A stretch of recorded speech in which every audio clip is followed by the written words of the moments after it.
Okay, good day everyone. Nag-watch aning nga video karon. So, in this video, I'll be tackling about module 5, which is finding the mean and the variance of the sampling distribution of the sample means. So, let's try to um in this module we're going to find out we're going to learn how to there are objectives man sa about sa ni siya nga ani nga module. So para lang this will be informal lang siya nga video, okay? And I will only be speaking about one activity. Pero it's always good nga mag open tag module, we will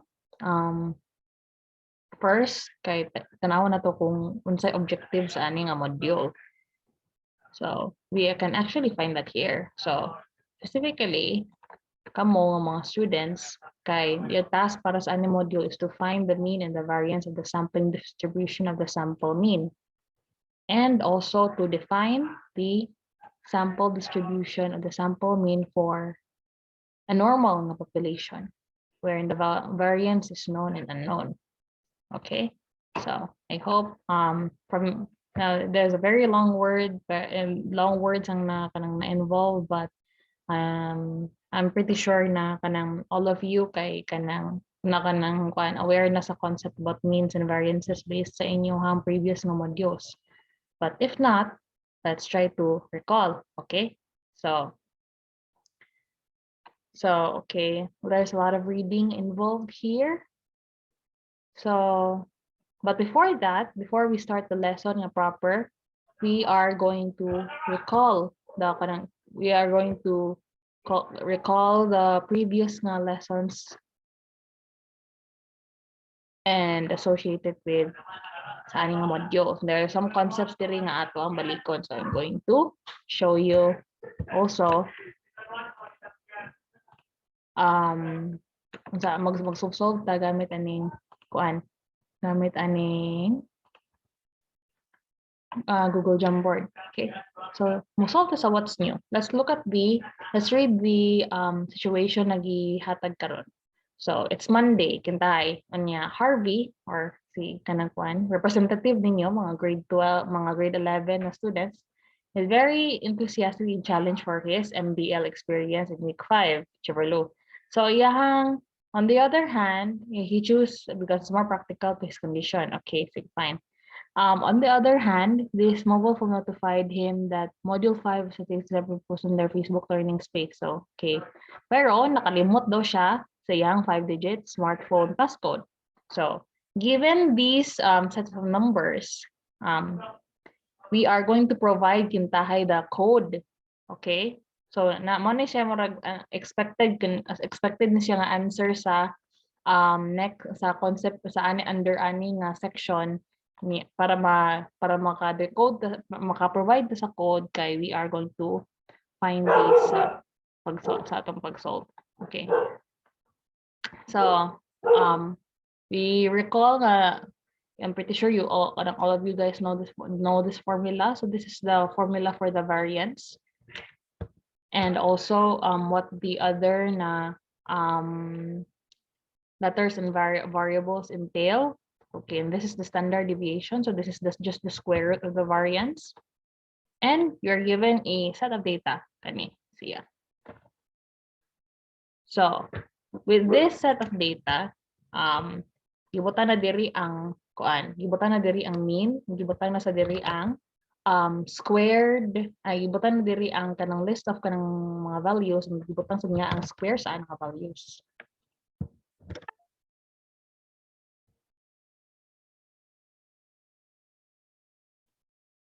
Okay.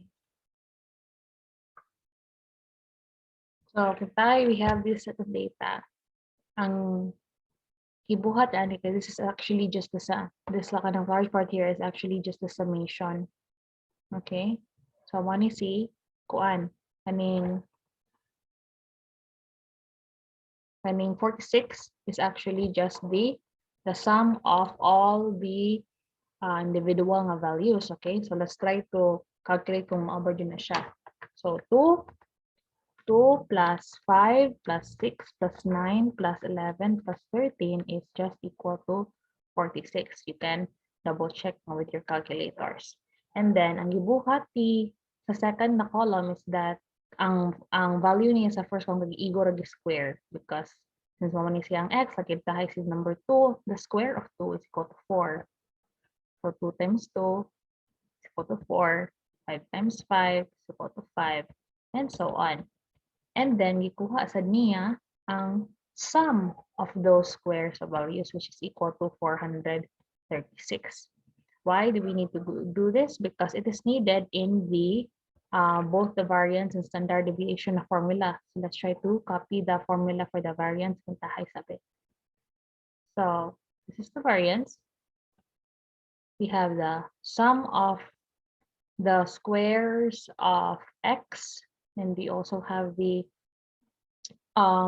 number of data points or the number of scores and values minus the sum of the x's. This is basically just the mean and nasa inside the parentheses and the square. So let's try to solve it now. We will substitute. So this value is 436, just like that. And this one is 46 over 6 squared. And the variance, ang kung ato siyang i-calculate, 436 divided by 6 minus 46 over 6. Make sure you have a calculator para say, ay di mo na makita ang calculator nga nasa hand karon. Ako siyang i-calculate actually with a separate no calculator. The answer is actually 13.889 something. So, kani siya, ang di ba gibutang man diri sa module kay kaning 1 ay kanang parenthesis of 1. It doesn't actually mean nga 1 jud ang kuan, 1 jud ang answer. 1 is ang answer. Okay? Pero as you can see, mas si kanang kuan na si annotation running yang kanang parenthesis of 1. This is what we actually need to answer the previous nga katong code. So 13,889. So kani siya diri dapita is actually 1. So that's like 1 out of, we need to solve the other nga 4. So since mama naman siya si 1, ang number 2 nato is just the square root niya, di ba? Kay standard deviation man. You can either follow this kanang series of calculations below, but since kanahan ako nga madali ta, I would just do this from this formula kay igo ran ako siya square root ang both sides. So square root of 13.889. So the standard deviation is really just equal to 3.7267 Cheverlo. Pero ako na siyang i-round off to the third nga digit. Okay, I always like 4 significant figures. So this is basically our value number 2. So let's try to find out if kani nga value kay naabanin siya sa list of values to taas.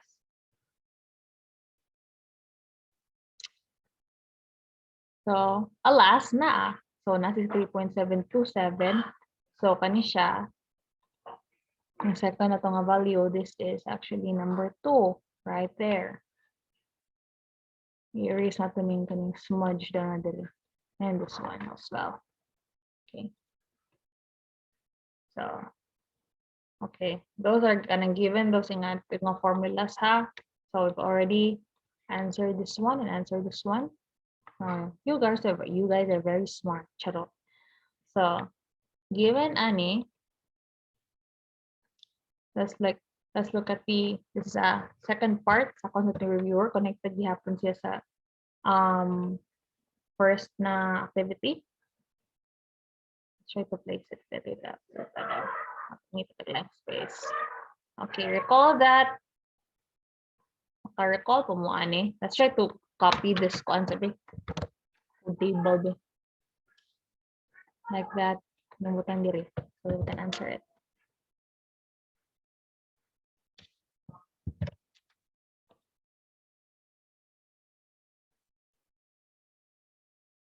Okay. So, para ma-erase yung kanyang atong mga scribbles because I'm going to transfer it here sa Google Jamboard. So, see, the value of kanang 3.72 is number 2 man. Nya kanang si 13.889 is number 1. Sige. So, yay, hapit na natin makakuha sa passcode. So, let's look at concept 2 reviewer. So, recall that the mean or the expected value of a discrete probability distribution is computed using the formula given below. So, we have the value of the random variable multiplied by the probability value. And yeah, since we already here have the table of kanang kuan sa table of the x and the p and the product of x and p. Wala na nag-copy there. So unsa gani ini si 46? So the 46 is really just the summation of x. Kani siya is the summation of px.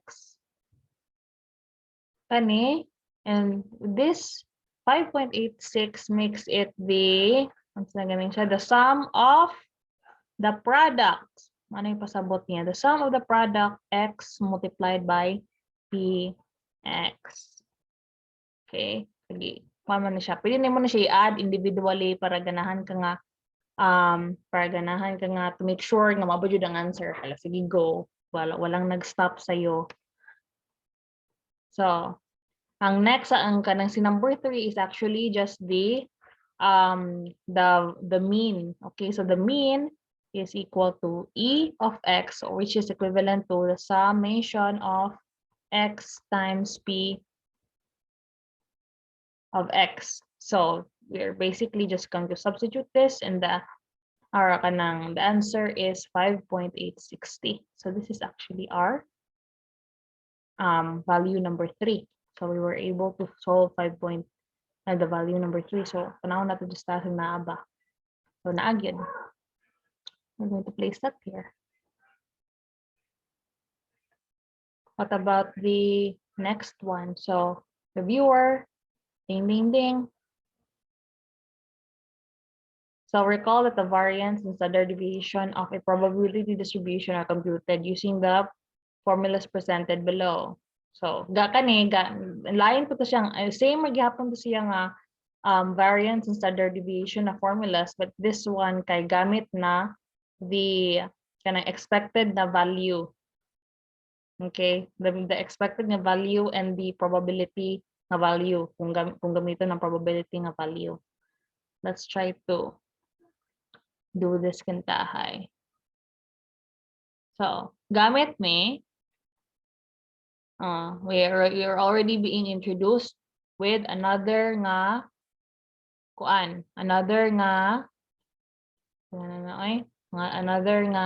concept. So this is the product of the x squared and the probability value. So this is our second one that we need to calculate. So kintahay, kumao na si x ang product sa x ug p, atong in order to calculate this, kailangan nato first to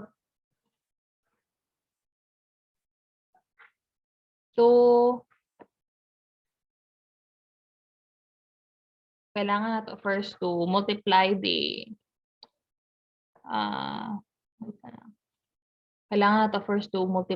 the to square the x and also multiply the square of the x with the p of x.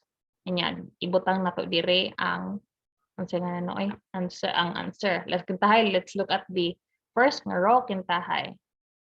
The second row kay 0 raman tanan. So ato ang kanang sa second nga row ning copy-paste na dire.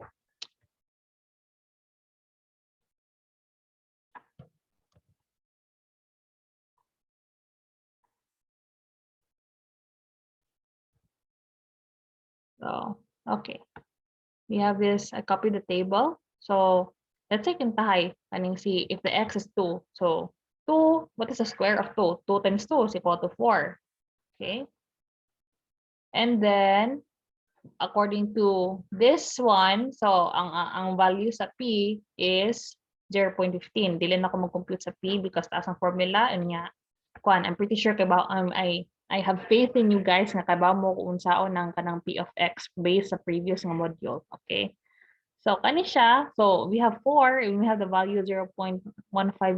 So, all we need to do in order to look for the product of the x squared and the P of X is to multiply 4 and 0.15. So, 4 times 0.15. Tanawa sa inyong calculators. The answer is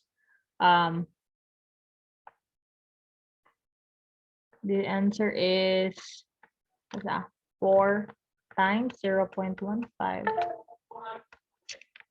The answer is 0.6.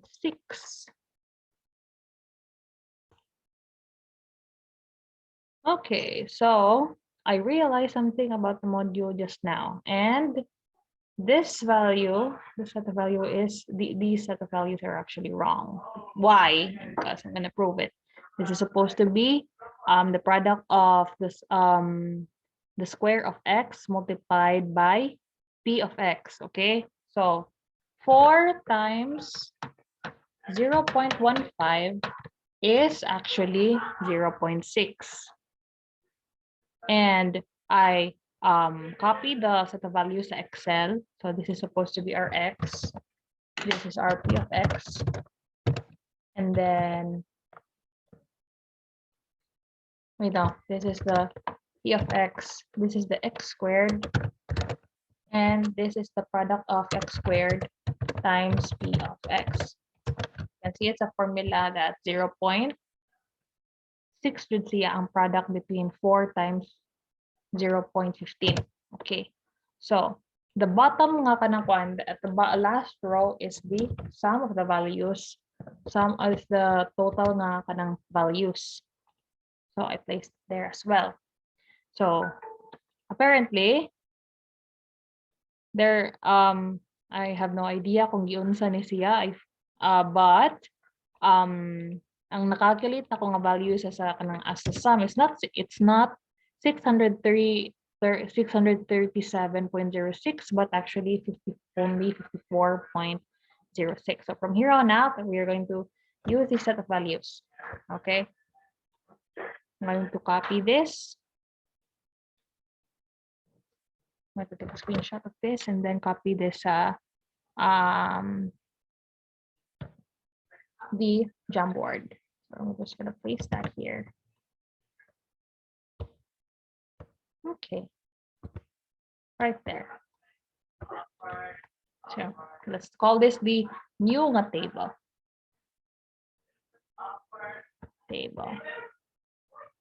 Okay, so how do we calculate for the variance? So the variance is equal to the sum of x squared times P of X minus mu of 2, which we already calculated earlier as, pila ganito? 5.860. Okay, 5.860 from previous na calculation. So we are going to substitute this. Apparently, kanisiya, since sum man, our sum is actually this one. It atong kuan ato siyang i-substitute 54.06 minus the square of 5.860. So, pila man ato ang variance? The variance is actually 54.06 minus 5.86 times 2 equal to 19.724. So since 19.724 is not found on the code table, let's replace this kanang this really large value with 19.724. 13.724.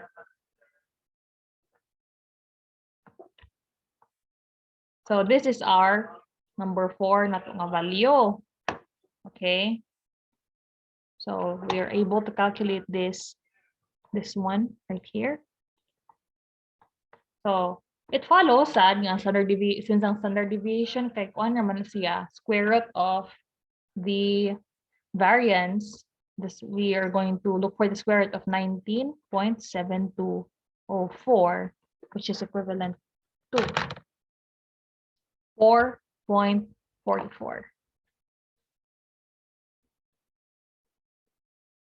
Okay. So we are going to place this value. We're going to replace this value with 14.44. Pretty sure nga mo ano siya ang code. So man si since standard deviation is 5 man, man si 4. So 42513. If we want to double check that, let's try. If maubag yun. Okay, let's look at the module. What's new? We have an answer key right here. Just because we have an answer key doesn't mean nga isurutan nato i-copy, okay? What's new? 42513. So, tada, we are able to look for the code na atong ihatag ni Harvey. Okay. So, next up, the lesson proper. We are going to we're trying to look at the illustrative example na hatag sa ato. So before anything else, I want to discuss on what does it mean when we say naman sa title na to, no? What do we mean when we say looking for the mean and variance of the sampling distribution of sample means? So what do they mean by sample means? So ayan pasabot niya nga if we are ever put in a situation where magsample ta, hintahay nga we have this hintahay, let's say in this circle we have all the student senior high school students of Tagbilaran. So, lasin anang yun, totally yun, appeal yun ang appeal ang senior high school sa UB, appeal ang senior high school sa HNU, appeal ang senior high school sa Science High, so of Tagbilaran. And these are composed of different nga senior high school students from different na mga backgrounds. So naadirit sila tanan in this one nga circle. So if we want to sample just like let's say kanilang ato ang i-sample, kanilang ingani kagamiya. Mara ni ang that we want to sample this part. Because unsa man nganong kana raman ka kintahay kay dili nato kaya nga masample nato tanan ang total nga population of senior high school sa Tagbilaran. So but we want this this little small circle here to represent the total kintahay. So one way to do that is to assess sometimes kay we want to one way presenting that is by looking at kung natay population mean and variance. So population mean is and then the population variance. We'd also want to compare the mean of this representative and the standard variance and the variance on and sa and standard deviation of this sample right here. So ato na siyang i-compare. So that's what we mean by that's what we mean by the sample mean and variance sa kanang sampling distribution. So in this nga module, so what is it? Let's look at this illustrative nga example kung unsaon ni siya. How do we compute? We compute. So Let's look at this other nga situation. Let's say we have this table, okay? So the following table gives some vegetorial rate of 6 teachers in Central Luzon per month. So we have here nga nagkanang kuan nagkanang in Central Luzon kay mo ni kintahay ang tutorial rate sa ni teachers A to F. Anya suppose nga nag-random samplings lang out of this A to F, pila man ni ka-book number of teachers. So 1, 2, 3, 4, 5, 6. Suppose that nga nag-randomly sample sila upat ka buok from the total nga population of 6 teachers. So we're going to first look for the mean nga population. And we don't need to do that dire because gibuhat na dire sa module. So sa summation of x. So 8 plus 12 plus 16 plus 20 plus 24 plus 28.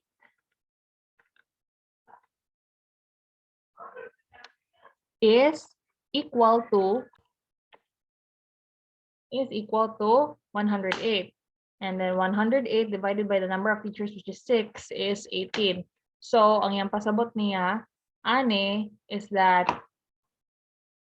ang yang conclusion niya is therefore the population mean, ano is the population mean, for the tutorial rates of the selected teachers sa Central Luzon is 18,000 pesos per month. Next, kay we are asked to, so na humana ni siya. Next, kay we are asked to solve for the mean of the sampling distribution. Okay. This is where the party starts, the sample means. The sample means, okay. So, in order to solve that, kay, we need to since nag-sample man siya ka ng upat ka book teachers, no? Pwede ba yasad in any order ba siya nga kanang kuan? In any order ba sila or bisag kinsa nila out of the 6 teachers ang mapilian una, ang next nga mapilian, and so on and so forth. So this table lists the possible sample nga kanang kuan, possible sampling na the sampling possibilities there. Kintahay ka na. So here we have 8, 12, 16, 20, and so on and so forth. So I don't wanna, ako din na ako naingon tanan. So ang papangitaon na to ani nga out of these 4, since upat man kabuk ang ilahang gisample, kaya mangita ta sa sample mean. Let's say kani. I'm just going to take a screenshot of this part. Nya atong i-place na siya here.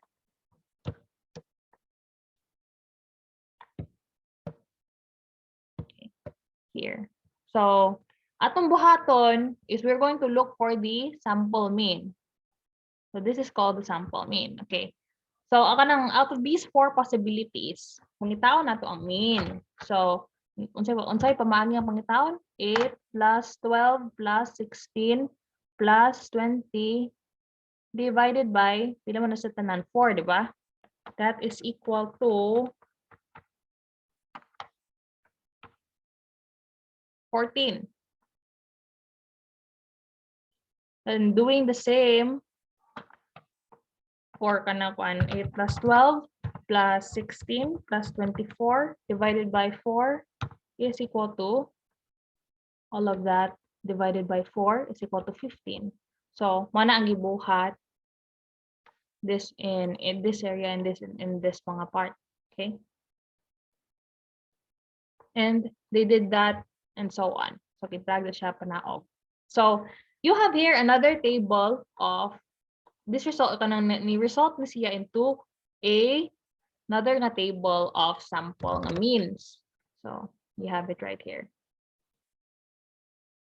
Another column di ay akong pasabot. Okay.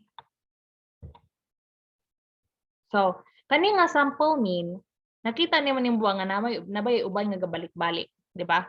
So naa kay 14, asa pa ubang 14 dire. So kani siya usa lang. 15 pila man kabuok. Wala pila ka 15 dire. Usa ra sad kabuok. What about 16? So 16 we have this 1, 2, duha ra. So kani siya. Duha. So what they did sa katungkuan, what they did sa kanang sa katong number B kay nag-construct siya sampling distribution nga table.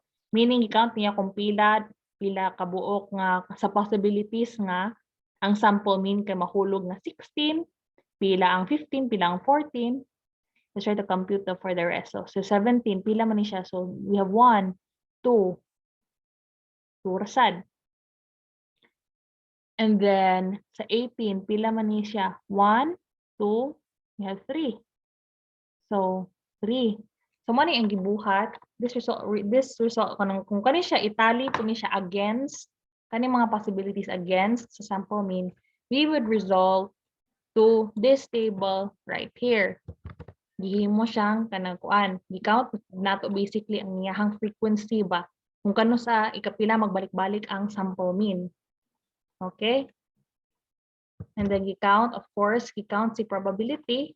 Yan. Review lang ni siya sa katong previous nga kung sound pag-calculate si probability, which is ang total na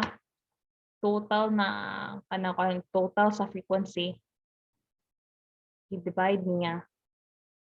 So this is the probability of B sampling mean. Na notice nga kani siya dili na siya P of X nga walay bar. Kanina siya kay nanamay kanang kuan, nanamay siya bar sa taas. It means nga the probability na siya of the sample mean. Probability na siya ani. Different si P of bar X ug si P of X, okay? Let's just get it right there. Okay, different siya. They are different. So, gi-multiply and then gi-compute ang mean. So, gamit sa katong previous nga formula nga ato ang na learn ganiha, okay? Except ang ang gi-substitute na kay ang bar of X or the sample mean ng mga values. So, let's try to do this. So, kani siya si 18 is actually the sum of X bar multiplied by the P of X bar or the probability of the sampled mean, which is equal to 18.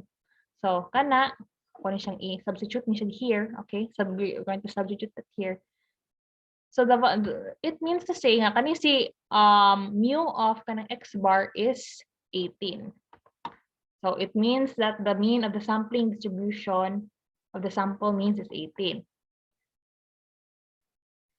So from the kanang kuan, since we find out man earlier, di ba? Nag-calculate man ta first kanang sa A nga si ang mean ang population mean niya kay 18 unya ang sampled nga means kay 18. So same ra sila. It means that si mu is equal to the mu of X bar, which is 18. Para ni siya kaning italicized marami pasabot niya ni. Daday na number 3.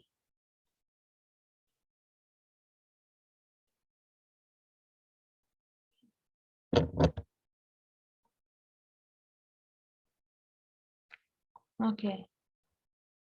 So, next, kaya I'm pretty sure kabaw na mo unsa ni siya, but we're gonna do it anyway, okay, guys? So, let's try to solve for the variance and the standard deviation of the population. Kay mo ni siya ang atong i-compare sa ato ang variance and standard deviation of our sample mean. So, we have this here. You know the process already. It's about the x and the x squared, not the x and x's and o's. So, i-calculate na niya ang variance, i-calculate niya ang standard deviation. If you want to repeat this process again, you are most welcome to. Okay? So, it is equal to 4.67 and 6.83. Okay. Since now we are going to use these values, the variance, kung i-copy diridaan, 4.67 and the standard deviation 6.83. Let's try now. In the same process, we're going to apply it sa atong sample mean. Okay? Yeah, kanang kuan. Even though nga gi-modify, scarier na kayo tan-awon ang formula karon. This is actually just the formula sa katong-atong na-introduce na to ganiha, di ba? Sa what kani siya. Mara ni siya nga formula ha, pero ang iyaharang x kay gi pulihan og x bar. And we're going to do the same nasad ani. Okay. Sige, go. So we were able to from the previous table nga naatay sample mean. So man si sample mean 4, 14, 15, 16, etc., etc. And we look for the square. And then we take this nya tapos atong gikuha ang kanang probability, which is kanang something that we already computed in the previous nga table. Kani siya igo ra niya gi-copy paste. Okay? And then atong gi-multiply si x squared times the probability of x. So, let's try to check daw kung sakto ning calculations ni sa kanang module. So let's say let's look at the first row. So if x is equal to 14, so see x squared is equal to 14 squared, which is equal to 196. Okay, so sakto ang second nga row. So the probability of x, we were going to look up kung mabod yun ni siya itong na-calculate previously. So it is, di ba? So 1/15. So sakto. 1/15. And we're going what if we multiply the x bar, the square of the x bar multiplied by the probability of the x bar or the sample mean, what is it equal to? So it's just equal to 196 kani siya multiplied by 1/15.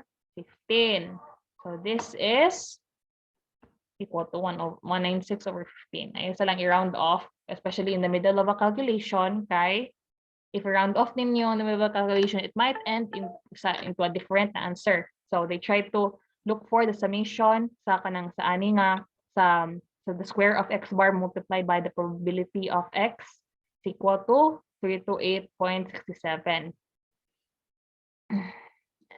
So therefore, the variance and the standard deviation gamit ani nga formula is equal to 4.67 and the standard deviation is 2.16.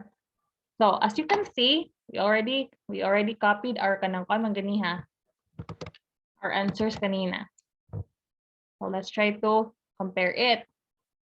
So x bar 4.67 is 2.16. So, mano siya ang kanang na to. Mano na to ang na-calculate na variance and standard deviation. So, it basically means na the standard kanang kung ato na siyang i-state kay the variance of the population sample mean are equal katong una nga kanitong si mu is equal to mu x na-calculate na nato earlier, di ba, which is equal to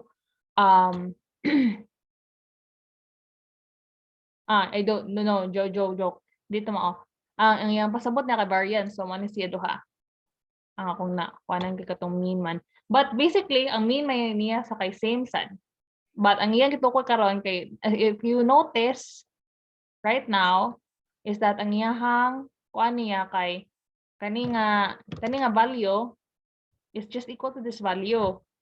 Okay, the variance sa population and the sample means are the same. But however, the standard deviation isn't. So, in the next module, mag-discuss about the central limit theorem.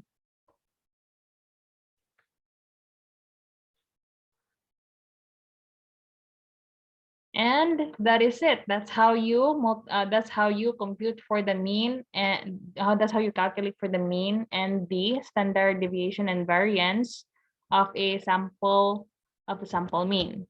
So, ang kuan ani Sa next na mga activities, I would leave them up to you because it's just a continuation and the reinforcing sa kanang ani nga topic. Okay.